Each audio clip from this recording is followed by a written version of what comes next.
Grandpa gave me this. When I heard from my son that my husband was in critical condition, I rushed to the hospital. There, my 12-year-old granddaughter secretly handed me a letter. It was written in my husband's handwriting and said, "Run away immediately so you won't be found." What? What does this mean? I was shocked and confused by the unbelievable content. But if it was true, I felt terrified and hurriedly ran out of the hospital to the police. My husband, who is 5 years older than me, and I were known as a loving couple, and we always called each other baby no matter how many years passed. I worked at the company he managed, so we were together all the time, and we never had a fight since we got married. When I turned 65, we both retired, handed over the company to a successor, and spent our remaining years peacefully. We had one son named David. He was never good at studying or sports, but we raised him with love. After graduating from college, David lived on his own and became independent. At 27, he married his wife, Catherine. The following year, our granddaughter Emma was born, and we were called Grandpa and Grandma. As our granddaughter turned 12, we felt proud of our son as the head of his family. However, there was one thing that worried us. David often asked us for money. He worked at a local small business and should have had enough income to support his wife and daughter. Yet, he came to us every month. "Dad, I'm in a financial pinch this month. Can you lend me some money?" He would say. "What, again? You said the same thing last month and the month before that." My husband would reply. "This month, Emma's school suddenly needed a payment. Please, I'm begging you." David would insist. He always had various reasons for asking for money. However, he and his wife often left their daughter with us to go on trips and owned many brand-name items. Honestly, it was hard to believe they were struggling financially. If you can't manage on your own income, maybe you should talk to Catherine and reconsider your lifestyle, or have her start working too, I suggested. "Mom's right." My husband agreed. We warned David, but there was no sign that their lifestyle was improving. Moreover, whenever he talked about money, he always brought Emma along. He would deliberately ask us for money in front of our granddaughter. At 12 years old, she could surely understand the content when adults gathered and discussed financial matters with serious faces. Therefore, we couldn't refuse David's requests and reluctantly gave him money, thinking it was for Emma's sake. As we lived through such days, the seasons changed, and the hot season arrived. Every summer, I would leave home for about a month. My sister and her husband ran a restaurant in a tourist area about 2 hours away by train from our nearest station, and they were always very busy during the summer vacation period. So, I would go to stay with my sister and help out every year during the season. During that time, my husband, who had a mild chronic illness, would stay home. Having been busy with work for so long, he always stayed home after retiring. "Don't worry about me. Enjoy your time there. Give my regards to everyone." Robert would always say kindly as he sent me off. Grateful to him, I looked forward to reuniting with my sister. A few days before my departure, our son unexpectedly came to visit with his wife. It had been a while since Catherine had come to our house, so we treated her with tea and sweets. "By the way, Mom, are you going to Auntie's place again this year?" David suddenly changed the topic as we were chatting. Yes, I am, I replied. In that case, Catherine and I were thinking of staying here with Dad while you're away. What? Why all of a sudden? Both my husband and I were surprised by his sudden proposal. Well, Catherine and I were talking, and Dad is getting older, plus he has his chronic condition, right? We're worried about him being alone for a whole month. David explained. Oh, it's the same every year. You don't need to worry about me. My husband tried to be polite but clearly concerned. David leaned forward, genuinely worried about his father's well-being, while my husband looked troubled and hesitant. Catherine added, Emma is really looking forward to spending time with Grandpa. At first, Robert was reluctant, but when our granddaughter was mentioned, he seemed to waver and started to reconsider. I also felt a bit uneasy about leaving my husband alone for a month. Besides, I thought it would be nice if he could have a lively and enjoyable time with Emma and the others while I was away. Baby, why don't we take David up on his offer and have them stay here? Well, since they're offering, let's go ahead and ask them. My husband replied. With my encouragement, my husband agreed to have our son's family stay with him for a month. On the day of my departure, I left for my sister's place feeling completely at ease. However, 2 weeks later, I received unexpected news. Mom, it's terrible. Dad's condition worsened, and he was taken to the hospital. They said tonight might be critical. David informed me. What? What do you mean? I asked, shocked. Upon receiving the news of Robert's critical condition from David, I cut my trip short and rushed to the hospital he mentioned. Please, be safe. When I arrived at the hospital room, I saw my husband lying in bed, connected to numerous tubes for IVs and an oxygen mask, looking as if he could stop breathing at any moment. How did this happen? I couldn't believe that the Robert who had sent me off with a smile was now lying there in such a changed state. The doctor said his condition suddenly worsened, but they don't know the exact cause, so there's no way to treat him. My son told me with a serious expression as he stood by my husband's side. Next to him were Catherine and Emma, looking downcast. The suddenness of it all left me unable to respond to his words. All I could do was hold Robert's hand and cry by his bedside. After a while, as evening approached, we decided to take turns going home. I'll stay. You all should go home and rest. All right, we'll do that. We'll go back to our place tonight, but call us if anything happens.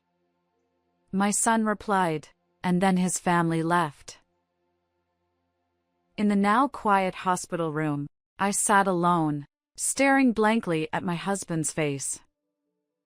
Suddenly, I heard the sound of hurried footsteps approaching from the hallway, and the door to the room opened. Turning around, I saw my granddaughter, who had just left with David and Catherine, standing there. Oh. What's wrong? I asked. Without answering my question, she handed me an envelope, panting. Huh? What's this? I asked, taking it without really understanding what it was. Read this without telling Mom and Dad. She said this while looking into my eyes, then ran out of the hospital room just as she had come in. What on earth? Confused, I opened the letter and immediately recognized the distinctive handwriting as Robert's. I checked the hallway to make sure my son and his wife weren't coming back before I started reading. The shocking words "run away immediately without being seen" jumped out at me. After finishing the letter, I hurriedly left the hospital. I needed to go to the police right away. I hailed a taxi and headed to the police station, but on the way, I had a sudden realization. Would they believe me with just this? Without any concrete evidence, just running in with a letter from my husband, I feared they might not take me seriously. I told the driver to change the destination and decided to go home first. Once home, I started searching for something to corroborate the contents of my husband's letter. Then I found something. This will be crucial evidence. I resolved to use it to get revenge on those people. The next day, I greeted my son and his wife in my husband's hospital room. Good morning, Mom. Emma is staying at home. How's Dad doing? David and Catherine asked with worried expressions. I looked them straight in the eyes. He hasn't woken up yet. I see. I'm worried. But don't worry, Mom, we're here for you. David said, comforting me and patting my back. Thank you. Is that what you thought I'd say? I know everything now, I exclaimed. What? David responded, surprised. This was all part of your plan, wasn't it? I accused them. Mom? What are you talking about? David raised his voice in shock. Yes, it was actually my son and his wife who had done this to my husband. And after Robert, you planned to send me to the hospital next, didn't you? I continued. David's eyes widened, and Catherine looked visibly shaken beside him.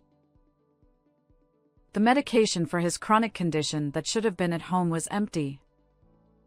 I had the doctor check, and the components were found in excess in Robert's body. I explained. That must have been a mistake on Dad's part. David stammered. There's no way he could have made such a mistake after taking it for years. You two gave it to him, didn't you? I accused them. What? That's a baseless accusation. David shouted, his face turning red with anger. Can you still deny it after seeing this? I pointed to a line in the letter my husband had left, showing it to him. What do you think it says here? I asked. They squinted and read the words. It said, they are planning to send both of us to the afterlife. After me, they intend to make it look like you followed out of loneliness and kill you too. Seeing this, my son and his wife gasped, their faces turning pale and starting to tremble. According to Robert's letter, he noticed his health deteriorating soon after starting to live with our son's family. His condition worsened rapidly, making it difficult for him to eat and barely able to stand. As a result, he couldn't go to the hospital or contact me. You obviously noticed but pretended not to, I accused them. When Robert suspected something was wrong, he saw Catherine mixing something into his food and drinks. He also overheard David and his wife discussing their plan to get rid of us and inherit our assets. Fearing for both of our lives, Robert mustered the strength to leave me a message and entrusted it to our granddaughter, Emma, hoping to save at least me. With the test results, the missing medication, and this letter, there's solid evidence of what you did, I declared. My son, trembling, glared at me. This is just an old man's delusion. We didn't do anything. David sought agreement from Catherine, who loudly echoed, "That's right." I glared back at them, and they fell silent. David let out a big sigh. It's your fault. Why should we have to work and earn money when there's plenty at home? It would all be mine anyway. So that's how you really feel? Yes. I thought I'd naturally inherit the company, but you gave it to someone else. He shouted. Robert decided it was too much for you to handle. There are employees to consider. He couldn't just hand the company over to someone unfit, I explained. David stomped his feet in frustration. Enough, give me that letter. I'll make you suffer the same fate as Dad. David and Catherine pinned me down and attacked. Stop it! I'll call for help. I resisted desperately. Just then, Emma burst into the room, shouting, Stop it. Why are you here? They were visibly shaken by the unexpected appearance of my granddaughter, who was supposed to be at home. I was worried about Grandpa, so I took the bus here. Emma answered, looking down. Then, as if making up her mind, she looked David straight in the eyes. At first, I was happy and excited to live together. But for some reason, Grandpa started getting weaker. I was really scared. She said, her voice trembling before she started crying softly. Seeing her like this, David and Catherine looked uncomfortable. Emma is still in elementary school, isn't she? And yet, you made her go through this. Aren't you ashamed? I said. Ugh.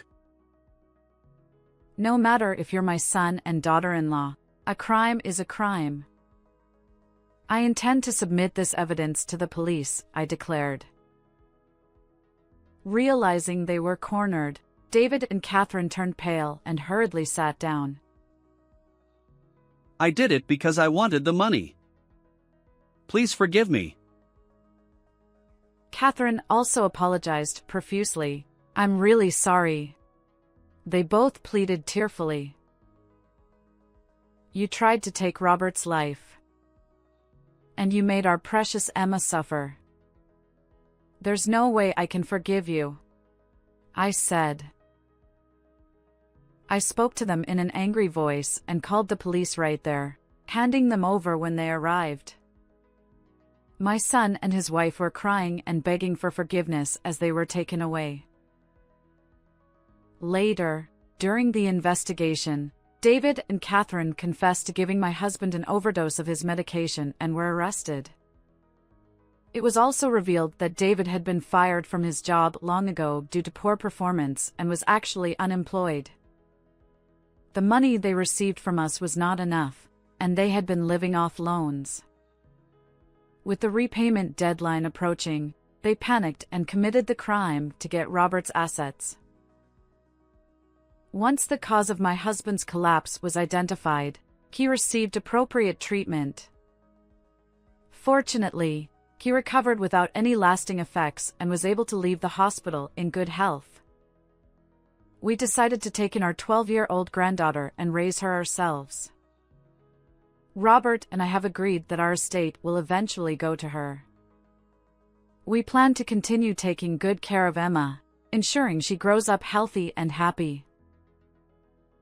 How did you like this story? Please don't forget to subscribe to our channel.